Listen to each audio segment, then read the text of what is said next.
Sir Aster DM है मेरे पास 1070 shares 490 के प्राइस से। एस्टर डीएम हेल्थ केयर, ये क्यों लिया था? ये डिविडेंड यस सर। तगड़ा आने वाला था इसीलिए, या कोई और रीजन था? नहीं सर, मैंने तो पहले लिया था, डिविडेंड बाद में डिक्लेयर हुआ तो खुश हो गई कि चलो बहुत अच्छा प्रॉफिट होगा, लेकिन उस डिविडेंड के बाद से वो बहुत ड्रॉप आउट हो गया। हाँ। अभी टेंशन हो गई है। सतपति साहब, अच्छा आपकी खरीद का भाव क्या है? 490 सर।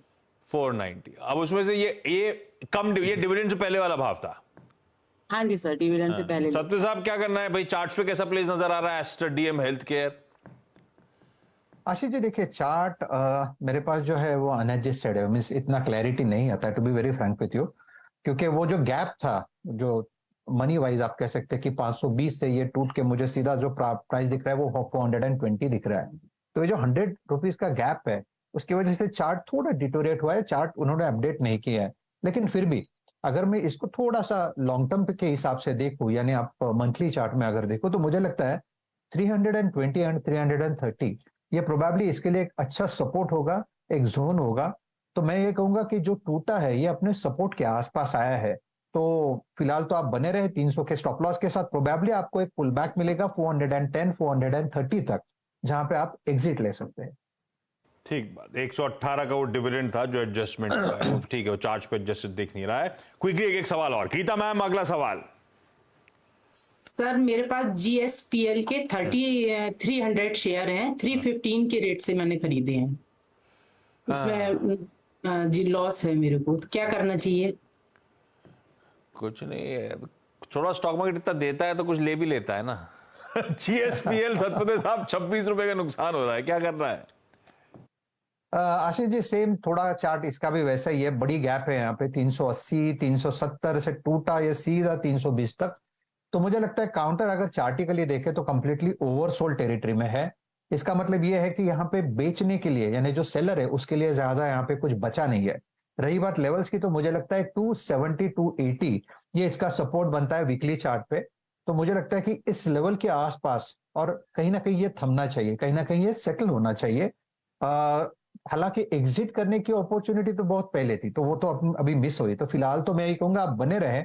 स्टॉप लॉस रहेगा 260 का, मैं थोड़ा सा पर्टिकुलरली डीपी रख रहा हूं। 260 का स्टॉप लॉस रखे, और मेरे हिसाब से अगर रिलीफ मिलता है तो 320 से 340 तक की रिलीफ रैली मिलनी चाहिए। तो फॉर द टाइमिंग में ये कहूंगा आप बने रहे with the given stop loss. Amita ma'am, हमारा अगला सवाल। सर अभी हाल फिलहाल में मैंने 3 शेयर अपने पोर्टफोलियो में ऐड किया है, एशियन पेंट, एचयूएल और टाटा टेक्नोलॉजी। तो मैं आपके एक्सपर्ट से ये जानना चाहती हूँ कि तीनों शेयर में अगले मुझे 3 साल के लिए कौन सबसे अच्छा रिटर्न देने वाला है? एक स्टॉक पूछ लो, मेरे पास टाइम कहाँ है। अभी सतपति साहब अभी ना तो नाम भी भूल गया। टाटा टेक्नोलॉजीज खरीदा आपने, एशियन पेंट्स खरीदा और एचयूएल। अब इनमें अगले 3 साल में सबसे अच्छा रिटर्न कौन देगा, ये पूछूं? Yes sir. अच्छा, ताकि मैं उसे ऐसा पूछता हूं, इन तीनों में से सबसे अच्छे चार्ट्स इस समय किसके लग रहे हैं सतपति साहब, लंबी अवधि के? देखिए, अगर आप चार्ट की बात कर रहे थे, एचयूएल सबसे बढ़िया था, और कल भी हमने एचयूएल पे बाय दिया था। और जिस तरह से आज यहाँ पे ब्रेकआउट आया है, क्लैरिटी मिलती है कि यहाँ पे अपवर्ड मोमेंटम जारी है और कंटिन्यू रहेगा।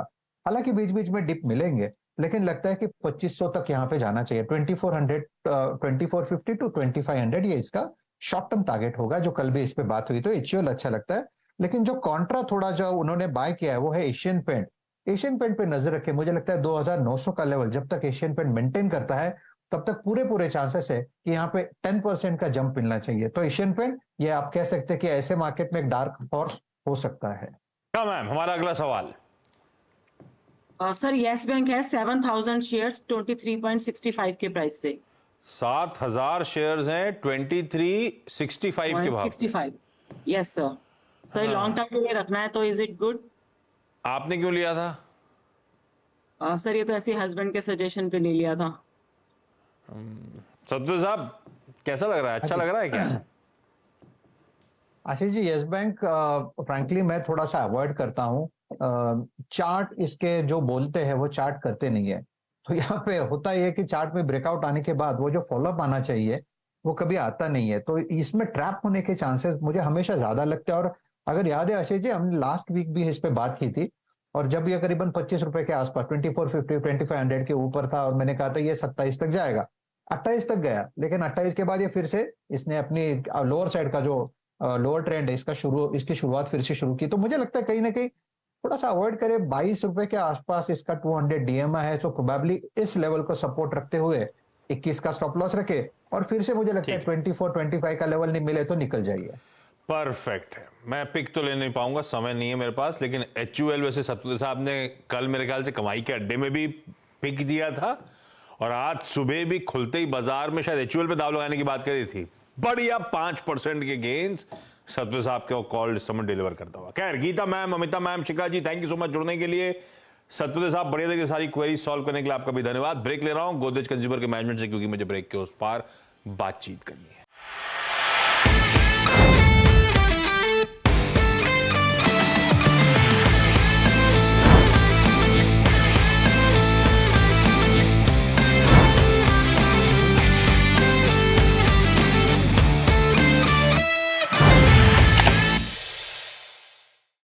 बता दें कि मनी कंट्रोल पर दिए गए विचार एक्सपर्ट्स के अपने निजी विचार होते हैं। वेबसाइट या मैनेजमेंट इसके लिए उत्तरदायी नहीं है। यूजर्स को मनी कंट्रोल की सलाह है कि कोई भी निवेश निर्णय लेने से पहले सर्टिफाइड एक्सपर्ट की सलाह लें।